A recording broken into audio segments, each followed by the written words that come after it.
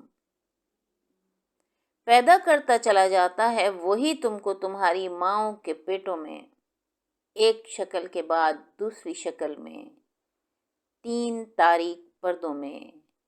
یہ ہے اللہ جو تمہارا رب ہے۔ اور سورہ آل عمران میں فرماتے ہیں، هو الذی یصورکم فی الارحام کیف یشاء لا الہ الا هو العزیز الحکیم۔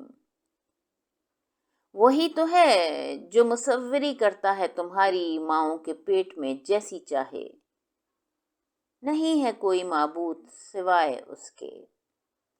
یعنی ہم کو ہماری ماؤں کے بطن میں خوبصورتی کے ساتھ تخلیق کرنے والے اللہ سبحانہ وتعالی ہی ہیں۔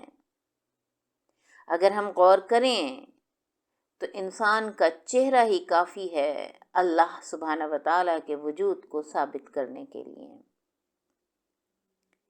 اس کے بعد ہمارے چہرے پر سب سے زیادہ نمایاں ہیں ہماری آنکھیں۔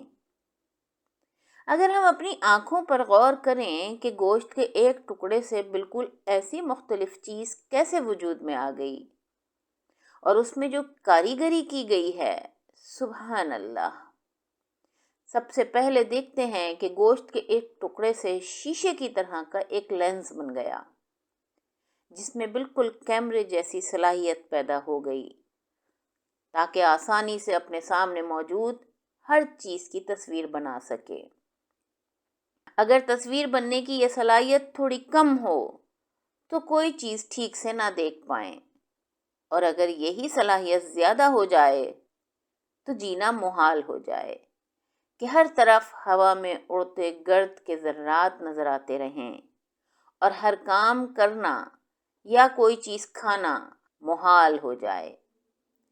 یہ لینس تو آنکھ کے پیچھے کے حصے میں ہوتا ہے، لیکن ایک اور زبردست چیز جو ہماری آنکھوں میں بہت واضح نظر آتی ہے وہ ہے آئرس۔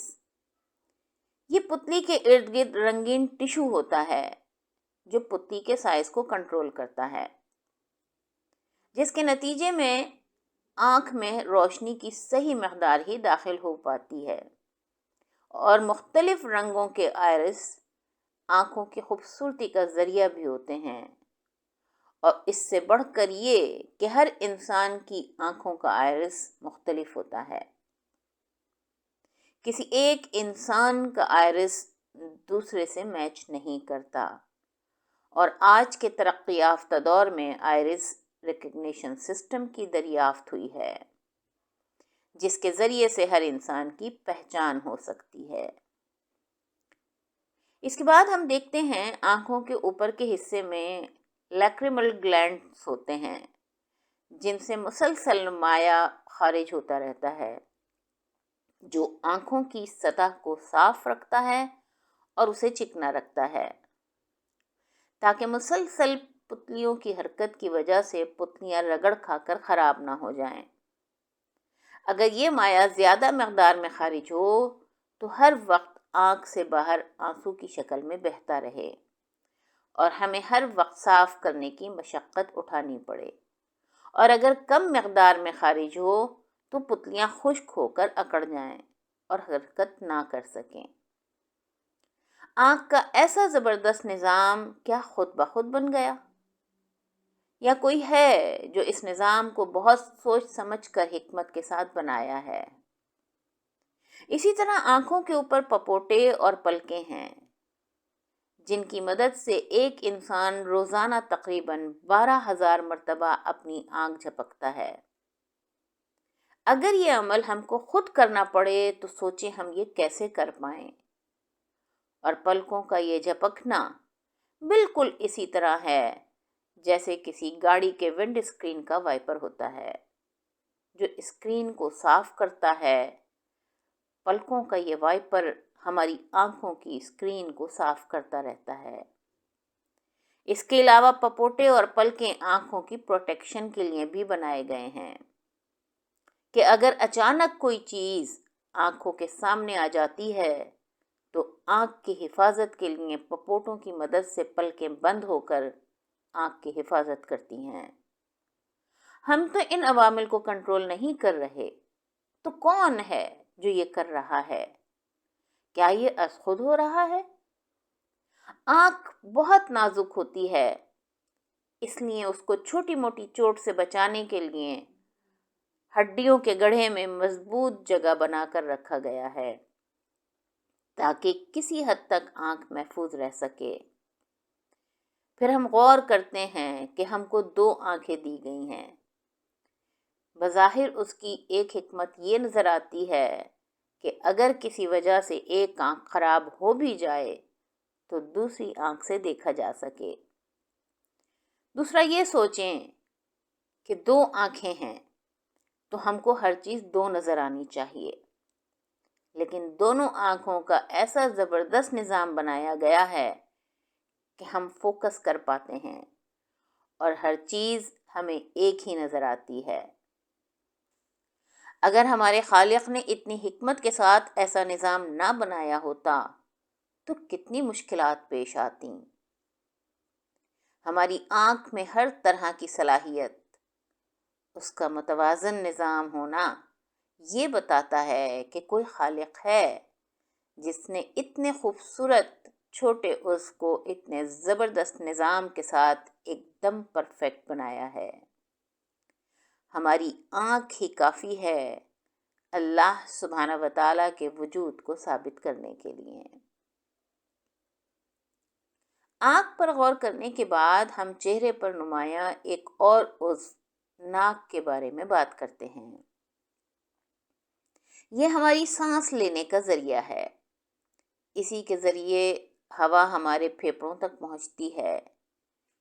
چہرے پر ناک چاہے چھوٹی ہو یا بڑی، موٹی ہو یا پتلی، سب انسانوں کی ناک کی وضاحت تقریباً ایک جیسی ہوتی ہے۔ ماں کے بطن میں گوشت کے ایک ٹکڑے سے ہڈی بن گئی، مسلز بن گئے، سوراخ بھی ہو گئے، خوبصورت تناسب کے ساتھ خوبصورتی سے چہرے پر سج گئے۔ اس کے علاوہ اس کے ذریعے سانس لینے اور سونگنے کی صلاحیت کس نے رکھ دی؟ اور یہ سونگنے کی صلاحیت زبردست ہے تاکہ ہم صحیح اور غلط کی پہچان کر سکیں۔ اور ناک کے نتنے منہ کے بالکل اوپر بنائے گئے۔ اگر یہی ناک کان کی جگہ ہوتی تو ہم منہ میں اچھی چیز ڈال رہے ہیں یا خراب پتہ ہی نہیں چلتا، اور خراب چیز کھا کر ہم بیمار پڑ سکتے تھے۔ ماننا تو پڑے گا کہ کوئی تو ہے جو اتنی حکمت سے ناک کو اسی جگہ پر لگایا ہے جہاں اس کی سب سے زیادہ ضرورت تھی۔ پھر ہم اس کے نتنوں کو دیکھتے ہیں کہ نیچے کی طرف بنائے گئے ہیں۔ اگر بالکل سامنے ہوتے تو گرد و غبار آسانی سے ناک میں داخل ہو کر سانس کے ذریعے جسم میں داخل ہو کر بیماری کا سبب بن سکتا تھا۔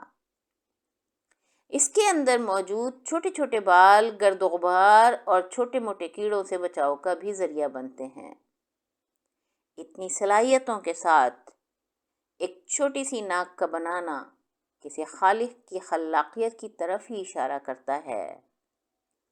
اگر ہم غور کریں تو انسان کی ناک ہی کافی ہے اللہ سبحانہ و تعالیٰ کے وجود کو ثابت کرنے کے لیے۔ ناک پر غور کرنے کے بعد ہم دیکھتے ہیں اپنے کانوں کو۔ کان کا کام ہے بیرونی آوازوں کو سننا۔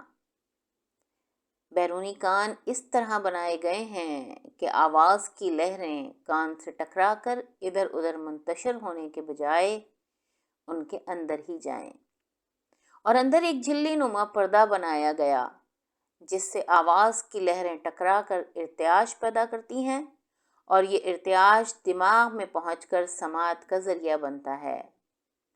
یہ سننے کا عمل کیا بغیر کسی کی حکمت کے خود بخود وجود میں آ گیا؟ ہمارے ارد گرد آواز کی ہر درجے کی فریکوینسی موجود ہے۔ ہم انسان صرف اس فریکوینسی کو سن پاتے ہیں جس کی وجہ سے ہم اپنے کام سر انجام دے سکیں۔ اگر ہمارے کانوں کے سننے کی فریکوینسی کا رینج زیادہ ہوتا، یعنی اگر ہمارے کان زیادہ حساس ہوتے، تو ہمارا زندہ رہنا ہی مشکل ہو جاتا۔ ہمارے اپنے جسم کے اندر اعضاء کی ایک فیکٹری چل رہی ہے، اس کی آوازیں سن کر ہم ہر وقت ڈسٹرب رہتے۔ صرف ہمارا دل ہی ایک دن میں تقریباً 1,00,000 مرتبہ دھڑکتا ہے۔ اگر ہم اس کی آواز سن سکتے تو ہمارا جینا محال ہو جاتا۔ اسی طرح فضا میں موجود آوازوں کو ہر وقت سنتے رہتے اور پریشان رہتے۔ ایسا زبردست سسٹم کسی نہ کسی نے تو بنایا ہوگا، بس وہی تو اللہ سبحانہ وتعالیٰ ہیں۔ کانوں کی ساخت اس طرح بنائی گئی ہے کہ غسل کے دوران پانی کان میں آسانی سے داخل نہیں ہو پاتا ہے۔ پھر سب سے بڑھ کر یہ کہ کان کی ہڈیوں کے ذریعے سے سننے کی صلاحیت کیسے پیدا ہوئی؟ کیا کوئی ہے جس نے یہ صلاحیت پیدا کی؟ یا اتنے بہترین طریقے سے کان کی کاریگری خود بخود ہو گئی ہے؟ ایک گوشت کے ٹکڑے سے کان خود بخود بن گئے اور تمام تر صلاحیتوں کے ساتھ؟ اگر سوچیں تو ہمارے کان ہی کافی ہیں اللہ سبحانہ وتعالیٰ کے وجود کو ثابت کرنے کے لیے۔ ہمارے چہرے پر ایک اور نمایاں عضو ہے ہمارا منہ۔ ہمارے چھوٹے سے منہ میں 4 نمایاں چیزیں ہوتی ہیں، اور ان چاروں چیزوں سے ایک زبردست نظام چل رہا ہے۔ ہم تھوڑا سا اس پر غور کرتے ہیں۔ ہمارے منہ میں زبان ہے، دانت ہیں، جبڑے ہیں، اور بیرونی سطح پر ہونٹ ہیں۔ یہ سب چیزیں مختلف مٹیریل کی ہیں، تو کیسے ایک گوشت کے ٹکڑے سے مختلف چیزیں بن گئیں؟ کوئی تو ہے نا جس نے ان سب چیزوں کو بنایا ہے۔ ہم منہ کے ذریعے سے سانس بھی لیتے ہیں، باتیں بھی کرتے ہیں، کھانا بھی کھاتے ہیں، اور کھانے کو ہضم کرنے کے لیے ہمارے منہ میں لعاب بھی بنتا رہتا ہے۔ کیا یہ سب نظام خود بخود وجود میں آ گیا؟ اسی طرح سے زبان سے ہم اپنے جذبات و احساسات کا اظہار بول کر کرتے ہیں۔ اور دوسری یہ ذائقے کی حس ہے۔ اگر زبان نہ ہو یا زبان میں ذائقے کی حس یعنی ٹیسٹ بڈز نہ ہوں تو ہم لوگ مختلف قسم کے غذاؤں کے ذائقے سے محروم رہیں۔ کیا یہ ذائقے کی حس خود بخود پیدا ہو گئی ہے؟ یا کوئی ہے جس نے یہ حس پیدا کی ہے؟ اسی طرح منہ میں ہر وقت سلائیوا یعنی رطوبت پیدا ہوتی رہتی ہے جو زبان کو نم رکھتی ہے۔ اگر یہ رطوبت نہ پیدا ہو تو ہماری زبان سوکھ کر اکڑ جائے اور غذا کو بھی ہضم کرنے میں مدد نہ مل سکے۔ ایک فرد اوسطاً ایک دن میں 7,000 الفاظ ادا کرتا ہے۔ ہماری آواز گلے میں پیدا ہوتی ہے، لیکن منہ میں موجود زبان، دانت اور ہونٹ سب آواز کو پیدا کرنے میں مدد دیتے ہیں۔ اگر ہم غور کریں، ہمارے ہونٹ ہماری باطنی کیفیت کے اظہار کا ذریعہ ہیں اور بیرونی خوبصورتی کا سبب بھی ہیں۔ اگر ہم غور کریں کہ جب بچہ پیدا ہوتا ہے تو اس وقت اس کے دانت نہیں ہوتے ہیں۔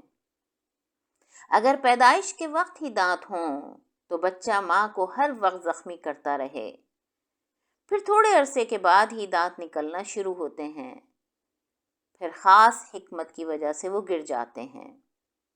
وقت کی کمی کے باعث ہم اس کی ڈیٹیل میں نہیں جا رہے۔ اس کے گرنے کے بعد پرماننٹ دانت نکلنا شروع ہوتے ہیں اور وہ ایک خاص لمبائی پر آ کر رک جاتے ہیں۔ سوچیں، اگر یہ بڑھتے رہیں تو ہماری زندگی تو عذاب ہو جائے۔ اسی طرح ہمارے دانتوں کا سفید رنگ نہایت موزوں ہے۔ اگر یہ لال یا کالا ہوتا تو ہمارا چہرہ کتنا بھیانک لگتا۔ دانتوں کی شیپ اور پلیسمنٹ وہ بھی زبردست ہے۔ کیا یہ سب خود بخود ہو گیا؟ سوچیں کہ کوئی تو ہے جس نے اتنے منظم طریقے سے اتنے چھوٹے سے منہ کو بنایا ہے۔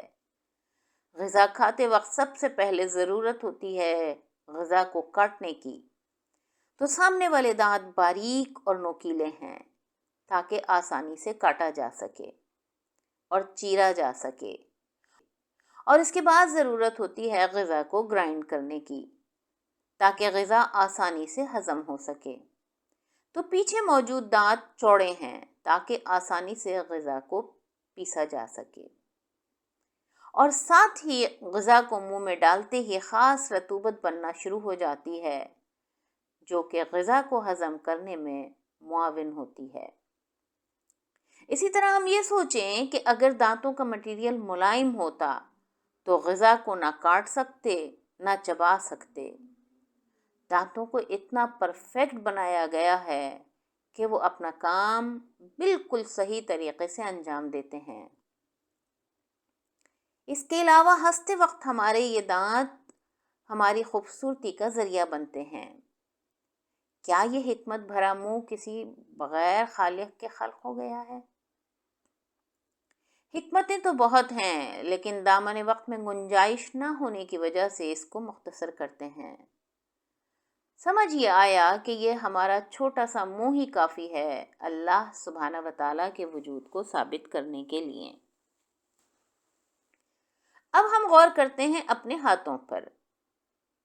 ہم اپنے ہاتھوں کے ذریعے آسان سے آسان کام اور پیچیدہ سے پیچیدہ کام کر لیتے ہیں۔ کوئی چھوٹی سی چیز کو پکڑنا ہو یا کسی بڑی چیز کو اٹھانا ہو، سب ہمارے ہاتھوں کی وجہ سے ہی ہم کر پاتے ہیں۔ آج کے ترقی یافتہ دور میں یہ بات مان لی گئی ہے کہ انسان کے لیے اس سے بہتر ہاتھ ممکن ہی نہیں تھا، اور انسانی ہاتھ سے زیادہ موزوں ہاتھ بن بھی نہیں سکتا۔ انگلیوں کی ساخت ہے، ان کی ترتیب ہے، ان کی تعداد ہے، یا ان کا ہتھیلی سے تناسب، سب ایک دم پرفیکٹ ہے۔ اسی لیے آج تک دنیا جہان کے عاقل لوگ اس سے بہتر ہاتھ نہ بنا سکے۔ روبوٹ کے ہاتھ بھی بالکل انسانی ہاتھ کی طرز پر ہی بنائے جاتے ہیں۔ کیا اتنے پرفیکٹ ہاتھ بغیر کسی خالق کے وجود میں آ گئے ہیں؟ ہمارے ہاتھوں کی انگلیاں اور انگوٹھا اس طرح بنائے گئے ہیں کہ ہم اپنے ہاتھوں کو جس طرح چاہیں استعمال کر سکتے ہیں۔ انگلیوں میں پورے بنائے گئے ہیں جس کی وجہ سے انگلی موڑنے میں آسانی ہوتی ہے، اور انگوٹھا انگلیوں کے مقابلے میں چھوٹا ہوتا ہے لیکن تھوڑا موٹا ہوتا ہے تاکہ انگلیوں کے ساتھ مل کر آسانی سے کام انجام دے سکے۔ انگلیوں کے سروں پر ناخن لگائے گئے ہیں جو کہ ہاتھ کو خوبصورتی بخشنے کے ساتھ ساتھ چیزوں کو پکڑنے کے دوران مضبوطی فراہم کرتے ہیں۔ ہم اپنے حیرت انگیز ہاتھ کو چمچہ بنا کر کھانا کھا لیتے ہیں، چلو یعنی گلاس بنا کر پانی پی لیتے ہیں، لیٹتے وقت سر کے نیچے تکیے کے طور پر استعمال کر لیتے ہیں، اپنے دفاع کے لیے ہتھیار کے طور پر گھونسا بنا لیتے ہیں، وغیرہ وغیرہ۔ ہمارے ہاتھوں کی اندرونی سطح کا گوشت اور جلد موٹی اور مضبوط ہے تاکہ چیزوں کو پکڑنے یا اٹھانے سے ہاتھ زخمی نہ ہو جائیں۔ بیرونی جلد جو کہ کم استعمال ہوتی ہے، اس لیے اس کا گوشت اور جلد نرم اور باریک ہے۔ اگر بیرونی سطح کی طرح اندرونی سطح بھی ہوتی تو ہمارے ہاتھ ہر وقت زخمی ہوتے رہتے۔ کوئی تو ہے جو اتنی حکمت کے ساتھ ان کو بنایا ہے۔ ہمارے ہاتھوں کو آزاد رکھا گیا ہے تاکہ ہم اپنے کام آسانی سے انجام دے سکیں۔ اگر جانوروں کی طرح ہمارے ہاتھ ہوتے تو آج ہمارے ہاتھوں نے دنیا کی ترقی میں جو اہم کردار ادا کیا ہے وہ نہ کر پاتے۔ دنیا کی ہر طرح کے کاموں میں یہ ہاتھ ایک کلیدی کردار ادا کرتے ہیں۔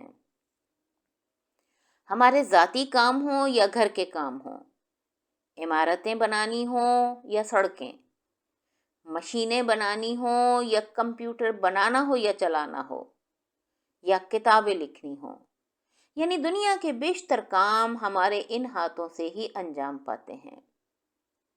سوچیں، اگر ہمارا پورا جسم صحیح سلامت ہو اور ہاتھ نہ ہوں تو ہم کتنے بے بس ہو جائیں۔ اتنی ساری حکمتوں کے ساتھ ہمارے ہاتھ کیا خود بخود بن گئے؟ گوشت کے ایک ٹکڑے سے اتنے شاندار عضو کا بننا کسی خالق کی طرف ہی تو اشارہ کرتا ہے۔ ہمارا ہاتھ ہی کافی ہے اللہ سبحانہ و تعالیٰ کے وجود کو ثابت کرنے کے لیے۔ اب ہم کچھ بات کرتے ہیں اپنی جلد، ناخن اور بالوں کے بارے میں۔ ہماری خوبصورت اور پیچیدہ جلد گوشت کے ایک ٹکڑے سے کیسے تیار ہو گئی؟ خوبصورتی کے ساتھ ساتھ یہ جسم کے تمام اعضاء کو تحفظ فراہم کرتی ہے۔ اگر جلد غائب ہو جائے تو ہم زندہ نہیں رہ سکتے۔ اگر یہ رگڑ کھا جاتی ہے یا معمولی سی کٹ جاتی ہے تو پھر خود بخود ٹھیک بھی ہو جاتی ہے۔ کس نے اس کے اندر یہ قابل ذکر بحالی کی صلاحیت پیدا کی ہے؟ یہ ہمیں خوبصورتی دیتی ہے۔ اگر ہمارا پورا جسم اس جلد کے کور کے بغیر ہوتا تو ہم انتہائی بدصورت نظر آتے۔ مشہور جملہ ہے کہ خوبصورتی تو صرف جلد کی گہرائی تک ہی ہوتی ہے، یعنی جیسے ہی جلد ہٹی بدصورتی نمایاں ہو جاتی ہے۔ اسی طرح ہم اپنے رنگ کو دیکھتے ہیں، اگر یہ یکساں نہ ہوتا تو ہم کتنے بدصورت نظر آتے۔ کس نے ہماری جلد میں ہر جگہ پگمنٹیشن کی برابر مقدار پیدا کی؟ اگر یہ مقدار متوازن نہ ہوتی جیسی کہ یہ ہے تو سوچیں کہ یہ کیسی لگتی۔ شاید مچھلی کی کھال یا مگرمچھ کی کھال کی طرح۔ اسے ایسا کس نے بنایا ہے؟ ہماری جلد پر مختلف جگہوں پر مختلف صلاحیتوں کے ساتھ بال ہوتے ہیں۔ جلد کو یہ صلاحیت کس نے دی کہ وہ سر کے بال، بھووں اور پلکوں وغیرہ کے بالوں کو پیدا کر سکتی ہے، اور ہتھیلی اور تلوے اور جسم کے کچھ دوسرے حصوں پر بال بالکل بھی نہیں پیدا ہوتے ہیں۔ اسی طرح غور کریں کہ سر کے بال، داڑھی اور مونچھوں کے بال تو ہمیشہ بڑھتے رہتے ہیں، لیکن بھووں اور پلکوں وغیرہ کے بال ایک خاص حد تک بڑھ کر رک جاتے ہیں۔ اگر یہ بھی سر کے بالوں کی طرح بڑھتے رہیں تو ہمیں کتنی دقت کا سامنا کرنا پڑے۔ ہر وقت آنکھ زخمی ہوتی رہے اور ہمیشہ بھووں اور پلکوں کے بالوں کو کاٹنا پڑتا رہے۔ کیا ان بالوں نے خود فیصلہ کر لیا ہے کہ نہیں بڑھیں گے، یا کوئی ہے جو یہ سب نظام بڑے منظم طریقے سے چلا رہا ہے؟ اسی طرح ہم دیکھتے ہیں کہ عورت کے چہرے کی جلد اسی طرح کی ہے جیسے مرد کے چہرے کی، لیکن اس کی داڑھی اور مونچھیں نہیں نکلتی ہیں، لیکن مرد کی نکلتی ہیں۔ یہ کسی نہ کسی کے حکم کے مطابق تو ہو رہا ہے۔ ہماری جلد کے اندر پسینے کے غدود ہوتے ہیں جو جسم کے درجہ حرارت کو ٹھنڈا کرنے میں مدد دیتے ہیں۔ ان پسینے کے غدودوں کو جلد کے اندر کس نے رکھا اور کس نے مناسب وقت پر پسینہ آنے کے لیے انہیں ہمارے دماغ سے جوڑا؟ ہماری انگلیوں کے سروں پر جلد کے اوپر ناخن لگے ہوئے ہیں جو ہمارے ہاتھوں کو خوبصورتی بھی بخشتے ہیں اور چیزوں کو پکڑنے اور اٹھانے میں بھی مدد دیتے ہیں۔ اس جلد کو مناسب جگہ پر ناخن پیدا کرنے کی صلاحیت کس نے دی ہے؟ اسی طرح ہماری جلد لمس، درجہ حرارت اور درد کو محسوس کرتی ہے جس سے ہمیں بے حد فائدہ پہنچتا ہے۔ یہ تمام خصوصیات جلد کے اندر کس نے رکھی ہیں؟ ہماری جلد اور اس پر بال اور ناخن کافی ہیں اللہ سبحانہ و تعالیٰ کے وجود کو ثابت کرنے کے لیے۔ اب ہم دیکھتے ہیں اپنے جسم میں ایک بہت ہی اہم عضو کو، اور وہ عضو ہے ہمارا دل، جو مسلسل دھڑکتا رہتا ہے، چاہے ہم سو رہے ہوں یا جاگ رہے ہوں، بیٹھے ہوئے ہوں یا چل رہے ہوں یا دوڑ رہے ہوں، یہ مسلسل اپنے کام میں مصروف رہتا ہے۔ کبھی ہم نے سوچا کہ یہ 1 منٹ میں تقریباً 70 سے 100 مرتبہ دھڑکتا ہے، اور ایک دن میں تقریباً 1 لاکھ مرتبہ، اور اگر کسی شخص کی زندگی 70 سال ہے تو تقریباً 2.5 ارب مرتبہ دھڑکتا ہے۔ اور یہ دل صرف دھڑکتا نہیں ہے، بلکہ اس کی یہ دھڑکنے کی حرکت نہایت اہم کام سر انجام دیتی ہے۔ ہمارے دل میں 2 قسم کے خون کی سپلائی کا نظام موجود ہے، صاف اور گندے خون کی سپلائی کا۔ ہمارا دل ایک پمپ کی طرح کام کرتے ہوئے صاف خون کو پریشر کے ساتھ پورے جسم میں پہنچاتا ہے، اور استعمال شدہ گندے خون کو واپس پھیپھڑوں کے ذریعے صاف کر کے دوبارہ پورے جسم کے ہر خلیے تک پہنچا دیتا ہے۔ اور اس دوران ان دونوں قسم کے خون، یعنی صاف اور گندا خون، دل کے اندر ایک دوسرے سے نہیں ملتے۔ ضرورت کے مطابق دل کے تمام ویلوز کھلتے اور بند ہوتے ہیں۔ جسم میں اس طرح خون کی گردش کرنے کا نام ہی زندگی ہے۔ ہمارا دل نہ تھکتا ہے، نہ تھمتا ہے، نہ آرام کرتا ہے۔ اگر یہ حرکت نہ کرے تو چند لمحوں میں ہی ہم مر جائیں، اور چونکہ یہ انسانی زندگی کے بقا کے لیے انتہائی اہم ہے، اسی لیے اس کو سینے کے اندر پسلیوں کے حصار میں رکھا گیا ہے تاکہ مکمل طور پر محفوظ رہ سکے۔ اتنی محفوظ جگہ کی کسی نے تو منصوبہ بندی کی ہوگی نا۔ ہمارا دل تو خود پکار پکار کر، دھڑک دھڑک کر اللہ سبحانہ و تعالیٰ کے وجود کی دلیل دے رہا ہے۔ پھر ہم یہ بھی دیکھتے ہیں کہ دل کا مقصد صرف خون کی صفائی اور اس کو پورے جسم میں پہنچانا ہی نہیں ہے، بلکہ یہی دل ہے جس کے اندر محبت بھی ہوتی ہے، نفرت بھی، حسد بھی اور جلن بھی، ہر طرح کے جذبات ہوتے ہیں۔ ذرا سوچیں کہ کیا یہ دل گوشت کے ایک ٹکڑے سے خود بخود بن گیا، خود بخود اپنے فنکشن صحیح طور پر ادا کرنے لگا، یا پھر ہم نے خود ایسا کیا ہے؟ یقیناً ہمارا جواب نفی میں ہوگا۔ اسے صرف اللہ رب العزت نے ہی بنایا ہے، محفوظ جگہ پر رکھا اور اسے مسلسل چلا رہے ہیں تاکہ ہم زندہ رہ سکیں۔ اور ہم تو ان کا شکر کرنا تو درکنار، یہ تک ماننے کو تیار نہیں ہوتے ہیں کہ یہ سب ان کی دین ہے، بلکہ ہم تو ان کے وجود کا ہی انکار کرتے رہتے ہیں، حالانکہ ہمارا دل ہی کافی ہے اللہ سبحانہ و تعالیٰ کے وجود کو ثابت کرنے کے لیے۔ انسانی دماغ، جسے انگلش میں برین کہا جاتا ہے، انسان کے جسم کے اہم ترین اعضاء میں سے ایک ہے، بلکہ اگر یہ کہا جائے کہ برین انسان کے جسم کا اہم ترین عضو ہے تو زیادہ مناسب ہوگا۔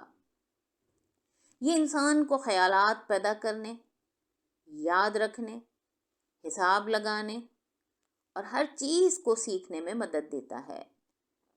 یہ برین ہی ہے جو انسان کے ہر عضو کو کنٹرول کرتا ہے، دل کے دھڑکنے سے لے کر ہر سانس لینے تک، حتیٰ کہ پلک جھپکنے تک کو کنٹرول کرتا ہے۔ اس سائنسی ترقی کے دور میں ابھی بھی برین کے بارے میں بہت کچھ دریافت کرنا باقی ہے۔ انسانی برین غیر معمولی طور پر پیچیدہ ہے اور ہر وقت متحرک رہتا ہے، یہ ہر وقت کام کرتا رہتا ہے۔ مشہور سائنسداں جیمز ڈی واٹسن کا کہنا ہے کہ ہم نے اپنی پوری کائنات میں ابھی تک جو سب سے پیچیدہ چیز دریافت کی ہے وہ انسان کا برین ہے۔ کیا اتنی پیچیدہ چیز بغیر کسی خالق کے وجود میں آ سکتی ہے؟ اس برین کی بدولت ہی انسان نے کیا کیا کارنامے انجام دیے ہیں، اپنی ذہانت اور عقل مندی سے ایسے ایسے مظاہرے کیے جو تاریخ میں درج ہیں۔ اگر برین کی صرف ساخت پر ہی غور کر لیا جائے تو انسانی عقل حیران رہ جاتی ہے۔ اگر انسان کے برین اور جانور کے برین کو ان کے جسمانی تناسب کے زاویے سے دیکھا جائے تو واضح ہو جاتا ہے کہ اللہ سبحانہ و تعالیٰ نے انسان کے برین کو بڑے سے بڑے جانوروں کے برین سے بھی بڑا بنایا ہے، جسم کے تناسب سے۔ برین کا زیادہ حصہ یعنی تقریباً 60% حصہ چربی ہے اور اس میں 86 ارب سیلز ہیں، اور یہ سیلز کھربوں کنیکشنز کے ذریعے ایک دوسرے سے رابطہ کرتے ہیں۔ دوران حمل بچے میں ہر منٹ میں 2.5 لاکھ برین سیلز بنتے ہیں، اور یہ سیلز زندگی بھر بنتے رہتے ہیں۔ اس میں موجود عصبی تار کی لمبائی تقریباً 1 لاکھ میل ہوتی ہے۔ سوچنے والی بات ہے کہ کیا ایک گوشت کے ٹکڑے سے اتنی مختلف چیزیں اور اربوں کی تعداد میں کس طرح بن جاتی ہیں؟ کوئی تو ہے جو یہ سب بنا رہا ہے۔ یہ چھوٹا سا دماغ جو کام کر رہا ہے، دنیا کا جدید ترین اور سپر کمپیوٹر بھی نہیں کر سکتا۔ جاپان کا طاقتور ترین کمپیوٹر کے کمپیوٹر ہے۔ کے کمپیوٹر جو کام 40 منٹ میں کرتا ہے، انسانی برین اس کام کو 1 سیکنڈ میں کرنے کی صلاحیت رکھتا ہے۔ زیادہ سے زیادہ میموری والے کمپیوٹر کی اسپیس کی بھی ایک لمٹ ہوتی ہے، لیکن انسانی برین کو جتنا استعمال کیا جاتا ہے اتنی ہی اس کی میموری اسپیس میں اضافہ ہوتا رہتا ہے۔ برین کے سیلز برین کو 240 کلومیٹر فی گھنٹے سے بھی زیادہ رفتار سے معلومات بھیجتے ہیں۔ اگر ہم دیکھتے ہیں کہ کچن میں ایک بچہ چولہے کے قریب جا رہا ہے اور ہمارے پاس صرف 1 سیکنڈ ہے، ہماری آنکھوں سے آنے والے سگنل سے دماغ حساب لگاتا ہے کہ اس کو روکنے کے لیے کب، کہاں اور کس رفتار سے دوڑنے یا چھلانگ لگانے کی ضرورت ہے۔ پھر دماغ ہمارے جسم کے مختلف پٹھوں کو عمل کرنے کا حکم دیتا ہے اور ہم بچے کو محفوظ کر لیتے ہیں۔ کوئی بھی کمپیوٹر ہماری آنکھوں، کانوں اور دیگر حسی اعضاء سے آنے والی معلومات کے سیلاب کو دماغ میں ڈاؤن لوڈ کرنے، پروسیس کرنے اور اس پر عمل کرنے کی حیرت انگیز صلاحیت کے قریب بھی نہیں آ سکتا۔ برین میں یہ زبردست اور اتنی ایکوریٹ کیلکولیشن کرنے کی حیرت انگیز صلاحیت خود بخود پیدا ہو گئی یا پھر کوئی ہے جس نے اس کو بڑی حکمت کے ساتھ بنایا ہے؟ اسی طرح ہم دیکھتے ہیں کہ ایک مکھی اگر ہمارے جسم پر بیٹھتی ہے تو جلد میں موجود ٹچ ریسیپٹرز 240 کلومیٹر فی گھنٹے کی رفتار سے بھی زیادہ جلدی برین کو معلومات فراہم کرتے ہیں، اور برین فوراً ہاتھ کو حکم دیتا ہے اور ہم مکھی کو بھگا دیتے ہیں۔ برین یہ سارے احکام ریڑھ کی ہڈی کے ذریعے جسم کے مختلف اعضاء کو پہنچاتا ہے۔ برسوں کی محنت کے بعد انسان نے روبوٹ بنایا جو بہت سارے کام انجام دے لیتا ہے، لیکن وہ صرف مقرر کردہ کام ہی کر سکتا ہے۔ اس میں خود سوچنے سمجھنے کی صلاحیت نہیں ہے۔ جو کام اس میں فیڈ کر دیا جاتا ہے وہ اس کو اسی طرح سے انجام دے لیتا ہے۔ اس میں خود سوچنے سمجھنے کی صلاحیت نہیں ہوتی ہے۔ اور انسانی برین وہ ہے کہ جب انسان سو بھی رہا ہوتا ہے تب بھی یہ کام کرتا رہتا ہے۔ اس وقت یہ دن بھر کی یادداشتوں اور خیالات کو محفوظ بنا رہا ہوتا ہے۔ جذبات پر کام کر رہا ہوتا ہے، نقصان زدہ زہریلے مادوں کو باہر نکالنے اور دماغ کو صحت مند رکھنے کے لیے کام کر رہا ہوتا ہے۔ برین اتنا پیچیدہ ہے کہ یہ بات ابھی تک مسٹری ہے کہ ہم سوتے میں خواب کیوں دیکھتے ہیں۔ انسانی برین چونکہ پورے جسم کو کنٹرول کرتا ہے، اس لیے اگر تھوڑی سی بھی خرابی برین کے کسی بھی حصے میں ہو جائے تو جسم پر اس کے اثرات نظر آ سکتے ہیں۔ برین میں اگر کوئی خرابی ہو جائے تو انسان کی یادداشت پر اثر پڑ سکتا ہے، چلنے پھرنے سے یا ہاتھ سے کام کرنے سے معذور ہو سکتا ہے، یا پھر اس کی گویائی، سنوائی، بینائی کچھ بھی متاثر ہو سکتی ہے۔ یعنی یہ برین اتنی اہمیت کا حامل ہے کہ اس کے بغیر کوئی عمل انجام دینا انسان کے بس سے باہر ہے۔ برین کے کسی بھی ایک عمل کے فارمولے لکھنے بیٹھیں کہ برین کیسے کسی عمل کو سر انجام دیتا ہے تو کئی اوراق بھر جائیں۔ کیا یہ اتنا پیچیدہ ترین برین بغیر کسی کے بنائے خود بخود بن گیا؟ کیا یہ برین اتنے مشکل کام خود بخود کر سکتا ہے؟ کیا اسے بنانے والا، چلانے والا اور کام پہ لگانے والا کوئی نہیں ہے؟ ہمارے برین میں ہر طرح کی صلاحیت اور اس کا متوازن نظام ہونا ہی اس بات کی گواہی ہے کہ کوئی خالق ہے جس نے گوشت کے ایک ٹکڑے سے چربی نما چیز بنا کر اس کو زبردست نظام کے ساتھ ایک دم پرفیکٹ بنایا ہے۔ صرف اور صرف ہمارا برین ہی کافی ہے اللہ سبحانہ وتعالیٰ کے وجود کو ثابت کرنے کے لیے۔ جیسا کہ ہم نے شروع میں کہا تھا کہ انسان خود اللہ سبحانہ وتعالیٰ کی بہت بڑی نشانی ہے، اور قرآن پاک میں بھی اللہ سبحانہ وتعالیٰ انسان کی تخلیق کو اپنی نشانی بیان فرماتے ہیں۔ وَفِي الْأَرْضِ آيَاتٌ لِّلْمُوقِنِينَ وَفِي أَنفُسِكُمْ أَفَلَا تُبْصِرُونَ، اور زمین میں بہت سی نشانیاں ہیں یقین دلانے والوں کے لیے، اور تمہارے اپنے وجود میں بھی، تو کیا پھر بھی تم کو نہیں نظر آتا؟ اسی لیے آج اس مختصر سے وقت میں ہم نے تھوڑا سا اپنا جائزہ لیا اور اس اہم حقیقت تک پہنچنے کی کوشش کی جو ہماری زندگی کا اصل مطلوب و مقصود ہے کہ من عرف نفسہ فقد عرف ربہ، جس نے اپنے آپ کو پہچان لیا یقیناً اس نے اپنے رب کو پہچان لیا۔ امید ہے کہ ہم کو اپنی ذات کی کچھ پہچان ضرور نصیب ہوئی ہوگی، اور یہ آگاہی بھی ہوئی ہوگی کہ ہم بغیر کسی کے بنائے خود بخود نہیں بن گئے ہیں، بلکہ ہمارے ایک خالق ہیں، ایک مالک ہیں، ہمارے ایک رب ہیں جنہوں نے ہم کو بڑی حکمتوں کے ساتھ بہت خوبصورت طریقے سے، بہت کاریگری سے تخلیق کیا ہے۔